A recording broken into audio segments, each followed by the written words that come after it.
So much of what we believe is based on some authority figure telling us that something is true. As children, we learn to stop questioning when we're told, because I said so. As adults, we learn to stop questioning when people say, because that's just how it works. The implicit message is you don't need to understand. Just accept, swallow, and follow orders. First principles reasoning cuts through the dogma and removes the blinders from this herd hypnosis. With it, we can finally see the world as it is and see what is possible, even beyond what everybody else assumes is impossible. So know this, when it comes down to it, everything that is not a law of nature is just a shared belief. Money is a shared belief. So is religion. So are borders. So is bitcoins. The list goes on and on. The thoughts of others imprison us if we're not thinking for ourselves.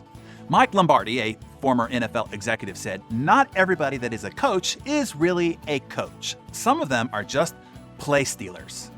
Every play that we see in the NFL was at some point created by somebody who thought, what would happen if the players did this? And then they actually went out and tested the idea until they understood it at its first principles.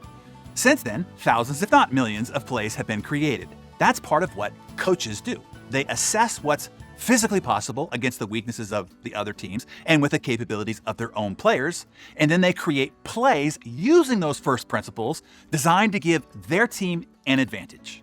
The play stealer, however, works off what's already been done by others. Sure, they may add a tweak here or there, but by and large, it's just copying something else that somebody else created.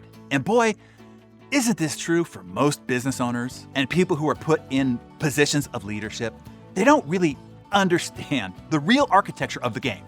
At the level of the fundamentals, at the first principles, most are mostly play stealers, just copying, mimicking, modeling, imitating, or unconsciously repeating the patterns of what they see others doing or what they saw others do when they were a follower.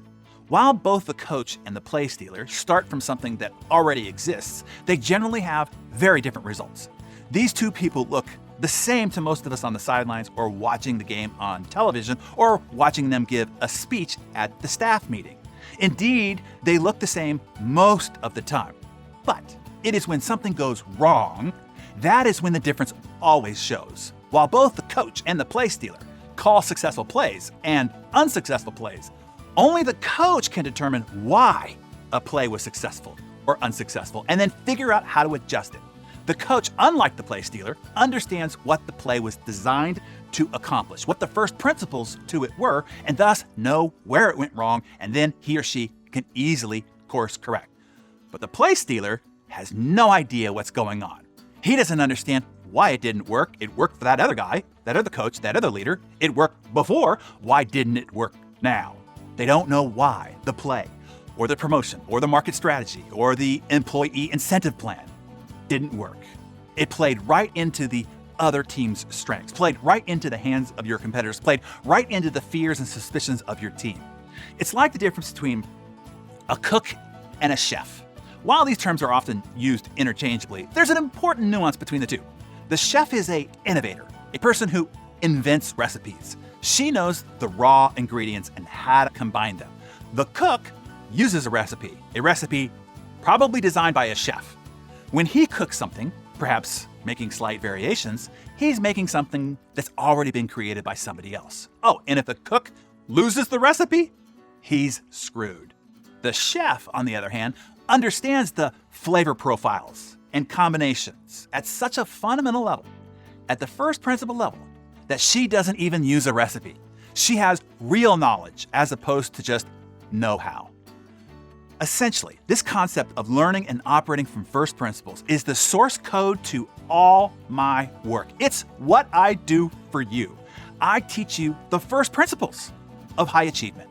The compound effect itself is entirely first principles for personal success, the very fundamentals and source code to your personal operating system. Instead of you trying to copy other people's productivity practices, which is what most people teach and others try to follow unsuccessfully, I give you the first principles of extreme productivity inside insane productivity, the success vital system, the framework of those first principles, on top of which you build your daily, weekly, monthly, quarterly, and yearly methods of operation. Hero's Journey does that for leadership. Most teach knowledge and methods of leadership. Hero's Journey takes you through a process that develops your core first principles, your core character attributes, your emotional intelligence, and the influence skills that you need for modern day heroic leadership. So tomorrow, I will teach you 2 other ways to use first principles to create new breakthrough solutions. And that'll let you in on how our business masterclass has created such profound results for business leaders who have attended. So be sure that you're back for that. And tell us, in your business practices and in your personal life, have you been more of a first principles coach or a play stealer? A chef or a cook? Look, have no shame. We are all somewhere on the spectrum between the two. Just tell us what percentage you are between chef and cook, and make your confession in the comments below.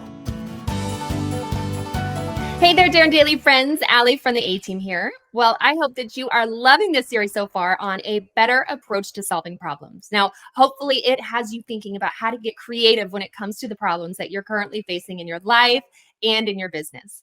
Now, in today's mentor session, Darren mentioned a few of the programs that he has packed with some of his best problem-solving training. Now, there is a lot to unpack on each of them, and I know that you want to head out and start your day. So I will link each program below, and you can choose your own adventure if you will. Now, if you need more guidance on your productivity, then I suggest to choose the path of insane productivity. Or maybe you're doing some problem solving as a leader, then Hero's Journey would be for you. Now, the journey is your own to choose, but no matter what path you pick, we will be here to support you. Have a great day.